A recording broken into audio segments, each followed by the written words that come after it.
నమస్కారం. మహాకవులైన దాశరథి ఆరుద్ర శత జయంతి సందర్భంగా తెలంగాణ సాహితీ నిర్వహిస్తున్న ఈ సదస్సులో వచ్చినటువంటి సాహితీ మిత్రులకి, పత్ర సమర్పణ చేయడానికి సిద్ధంగా ఉన్నటువంటి పరిశోధకులకి నా నమస్కారాలు. మాట్లాడని మల్లె మొగ్గ మాదిరిగా నడచిరా, మాట్లాడని మల్లె మొగ్గ మాదిరిగా నడచిరా, నిశ్శబ్దం ఎరుగనట్టి నిమ్నగవలె సాగిపో, చేదగు కన్నీటి బొట్లు చిందించిన చప్పుడు విను, చేదగు కన్నీటి బొట్లు చిందించిన చప్పుడు విను, వాదింపగా రాని మనసు పరివాదిని లోతు కను, మూగి పుస్తకాలలోన రాగాలను పాడుకో, గాలి ఓలే కనిపించే ఆలోచన వాడుకో అన్నాడు మహాకవి దాశరథి. తెలంగాణ కోసం తన జీవితాన్ని, తన కవిత్వాన్ని రెండింటిని త్యాగం చేసినటువంటి కవి దాశరథి. పద్యం, గేయం, వచన కవిత్వం, గజల్, రుబాయి, వ్యాసం, సినిమా పాట, కథ, నవల, నాటిక, గేయనాటిక, వచన నాటిక, ఆత్మకథ, ఇలా ఎన్నో ప్రక్రియల్లో ఆయన రచనలు చేశారు. ఎన్ని పార్శ్వాలు ఆ మహాకవి కళానికి. తెలంగాణ నైజాంకు వ్యతిరేకంగా జరుగుతున్న పోరాటంలో పాల్గొన్నాడు. తన కవిత్వం ద్వారా పోరాటానికి స్ఫూర్తినిచ్చిన అభ్యుదయ కవి. ఆ తర్వాత ఆకాశవాణి, మద్రాసు, హైదరాబాద్ కేంద్రాల్లో ఉద్యోగిగా ఎన్నో సేవలు అందించారు. సినిమా కవిగా సిల్వర్ స్క్రీన్ పై అతని ముద్ర పదిలంగా ప్రతిష్ఠించబడింది. ఈ మాట ఎందుకు అంటున్నానంటే, ముందు కవిత్వం రాసి ఆ తరువాతే సినిమా పాటలు రాసిన కవులు మనకు తెలుగునాట కొంతమంది ఉన్నారు. ఒకటి శ్రీశ్రీ, 2 దేవులపల్లి కృష్ణశాస్త్రి, 3 ఆరుద్ర, 4 దాశరథి, 5 నారాయణ రెడ్డి. ముందు కవిగా లబ్ధ ప్రతిష్ఠులైన తర్వాతే సినిమా కవులుగా పేరెన్నిక కన్నవాళ్ళు. కానీ కవిత్వం రాయడానికి ఉన్నంత స్వేచ్ఛ సినిమా పాట రాయడానికి ఉండదు. అట్లాంటి ఒక పటిష్టమైనటువంటి నియమ నిబంధనల మధ్యన సినిమా కవిని బంధించి సంఖ్యలేసి చేతికి కళాన్నిచ్చి పాట రాయమన్నటువంటి సందర్భంలో అద్భుతమైనటువంటి సినిమా పాటలు, ప్రణయం, ప్రబోధం, విషాదం, వినోదం, జానపదం, హాస్యం, ఇలా ఎన్నో వస్తు వైవిధ్యమైనటువంటి గీతాలు, అద్భుతమైనటువంటి శిల్పం, శబ్దభావ సమ్మేళనం, అట్లాంటి గీతాలు ఎన్నో రాసినటువంటి కవి దాశరథి.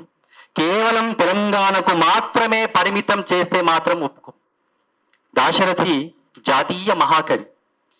క్విట్ ఇండియా ఉద్యమంలో పాల్గొన్నాడు. ఆ తర్వాత నైజాంకు వ్యతిరేకంగా జరిగినటువంటి పోరాటంలో పాల్గొన్నాడు. దాశరథి కవిగా, గీత రచయితగా, ఉద్యమకారుడిగా అందరి మనసుల్లో సుస్థిరమైనటువంటి స్థానం సంపాదించుకున్నాడు.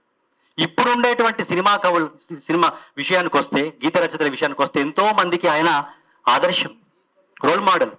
ఈ మాట నేను ఎందుకు అంటున్నానంటే, ఇప్పుడు యూత్కి కనెక్ట్ అయ్యేటువంటి పాటలు ఏవైతే ఉన్నాయో, హీరో ఎంట్రీ సాంగ్స్, ఈ ఐటమ్ సాంగ్స్, వీటికి శ్రీకారం చుట్టిందే దాశరథి 1970 దశకంలో. అంతకు ముందు ఇవి లేవు. ఎందుకనంటే ట్యూన్కి పాట రాయడం చాలా కష్టం. ట్యూన్కి పాట రాయడం అంత మామూలు విషయం కాదు. ఎందుకంటున్నాను ఈ మాట అంటే, రాసిన తర్వాత ట్యూన్ చేస్తే కవికి స్వేచ్ఛ ఉంటుంది, సంగీత దర్శకునికి కష్టమవుతుంది. అంటే సంగీత దర్శకుడు కూడా రాసిన తర్వాత ట్యూన్ చేయగలిగినటువంటి ఒక సామర్థ్యం ఉన్న వాళ్ళు ఉన్నారు. కానీ దాశరథి అలా కాదు. ట్యూన్కి రాశాక ట్యూన్ చేశాడు. తన మొదటి పాట, రికార్డ్ అయిన మొదటి పాట ఖుషీ ఖుషీగా నవ్వుతూ, అది ట్యూన్కి రాసిందే. అప్పటికే కవ్వాలి లాంటి ఈ ప్రక్రియల్లో సినిమాల్లో పాటలు లేవు. దాశరథి గారితోనే మొట్టమొదటిగా ఉర్దూ పద సౌందర్యం సినిమా పాటకు అద్దబడింది. కవ్వాలి పాట రాయాలంటే హైదరాబాద్ నుంచి ఉర్దూ కవిని పిలిపించమన్నారట, మగ్దుమ్ని, ఇట్లాంటి వాళ్ళని. ఎందుకు హైదరాబాద్ నుంచి ఉర్దూ కవి ఎందుకు? మనకు మద్రాసులో దాశరథి ఉన్నాడుగా. అంటే హైదరాబాద్లో ఉన్నటువంటి ఉర్దూ కవుల కంటే దాశరథికి ఉర్దూ బాగా వచ్చా? లేదు. హైదరాబాద్లో ఉన్నటువంటి ఉర్దూ కవులకు కూడా ఉర్దూ భాషలో ఛందస్సులో ఏమైనా సందేహాలు వస్తే దాశరథి నివృత్తి చేస్తాడు. అంతటి పటిష్టత ఉందా, అంతటి విశిష్టత ఉందా ఆయన కళానికి? మీరు ఇచ్చి చూడండి అన్నప్పుడు సాలూరు రాజేశ్వరరావు గారు ఇచ్చినటువంటి ట్యూన్కి ఆయన ఈ కవ్వాలి నవ్వాలి నవ్వాలి అనేటువంటి పాట కానివ్వండి, మొదటి పాటైన ఖుషీ ఖుషీగా నవ్వుతూ చలాకి మాటలు రువ్వుతూ హుషారు గొలిపే వెందుకే నిశా కనులదాన వంటి ఈ మొదటి పాట కూడా అది ఉర్దూ పద సౌందర్యంతో రాయబడింది. మణిప్రవాళ శైలిలో రాశాడు. అట్లా మొదటి పాటతోనే గుర్తింపు పొందాడు. చాలా పాటలు రాశాడు. 2000కు పైగా సినిమా గీతాలు రాశాడు దాశరథి. కొంతమంది అంటున్నారు దాశరథి ఉద్యమ కవి అని, కొంతమంది అంటున్నారు దాశరథి సినిమా కవి అని. దాశరథి ఉద్యమ కవిగా మొదట అతని ప్రస్థానం ప్రారంభమైన, సినిమా కవిగా పాటలు రాసిన తర్వాత ఆ కవికి రావాల్సినంత గుర్తింపు వచ్చింది. సరే, అది వ్యాపార ప్రక్రియ, అంతా అది వేరే విషయంలే. కానీ ఇలా అట్లాంటి మహాకవి గురించి దాశరథి కానీ ఆరుద్ర కానీ ఇద్దరు మహాకవులే. ఇట్లాంటి వాళ్ళ గురించి నేను ఎక్కువ మాట్లాడకుండా, సరే ఎట్లాగో పరిశోధకులు చాలా విషయాలు చెబుతారు కాబట్టి నేను వాళ్ళ సమయాన్ని దొంగిలించడం ఇష్టం లేక, దొంగనవ్వడం ఇష్టం లేక తొందరగానే నా అధ్యక్ష ప్రసంగం మళ్ళీ మధ్యలో మాట్లాడుతుంటారు కాబట్టి చెప్తాను. తెలంగాణ సాహితీ ఏ కార్యక్రమం చేసినా వినూత్నంగా ఉంటుంది. తెలుగెత్తి జైకొట్టు అంతర్జాతీయ సదస్సుతో 2019లో కీర్తిశేషులైనటువంటి కవుల మీద సదస్సు చేశాం. అది కర్ణాటక కళాశాలలో, పాఠశాలలో విద్యార్థులకు పాఠ్య గ్రంథంలో కూడా దాని గురించి ప్రస్తావించబడిన సందర్భం ఉంది. తర్వాత సినీ గీతావర్ణం, తెలుగు సినిమా ప్రస్థానంలో 372 మంది గీత రచయితలు ఉన్నారు. సినిమా సాహిత్యం కూడా పాఠ్య పుస్తకాల్లో పెట్టదగ్గదే. పుస్తకం చేసిన ఒక 100 పుస్తకాలు చేసే పని కంటే ఒక సినిమా పాట చేసినటువంటి మేలు ఉందని నేను చెప్తాను. అలాని పుస్తకాన్ని తక్కువ అని చెప్పను. ఎందుకనంటే సీతారామ శాస్త్రి గారు రాసినటువంటి ఒక సినిమా పాట 9th క్లాస్ టెక్స్ట్ బుక్ లో ఉంది, ఆంధ్రప్రదేశ్ ప్రభుత్వం పెట్టారు. ఇట్లా సినిమా సాహిత్యం ఎంతో ముందుకు రావాల్సి ఉంది.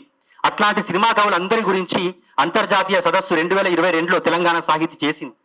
యూత్ లిటరరీ ఫెస్ట్తో ఈ మధ్య అక్టోబర్లో చాలా మంది కవులు, రచయితలు వాళ్ళ యొక్క ప్రస్థానాన్ని గురించి, వాళ్ళ యొక్క అనుభవాల గురించి చెబుతూ ఒక ప్రత్యేకమైన కార్యక్రమం చేసింది. ఇప్పుడు దాశరథి ఆరుద్ర సమకాలికులు, అభ్యుదయ కవులు, సినిమా కవులు, అట్లాంటి ఇద్దరు మహాకవుల మీద చేస్తున్నటువంటి సదస్సు చాలా మంది పరిశోధకులు, అది అందరికీ ఆరుద్ర గారి మీద దాశరథి గారి మీద పరిశోధన చేసేటువంటి వాళ్ళకి కావచ్చు, చాలా మందికి అది ఉపయోగకరంగా ఉంటుంది. సరే, ఇప్పుడు పరిశోధకులు మాట్లాడతారు, మధ్యలో చాలా విషయాలు మనం చెప్పుకుందాం.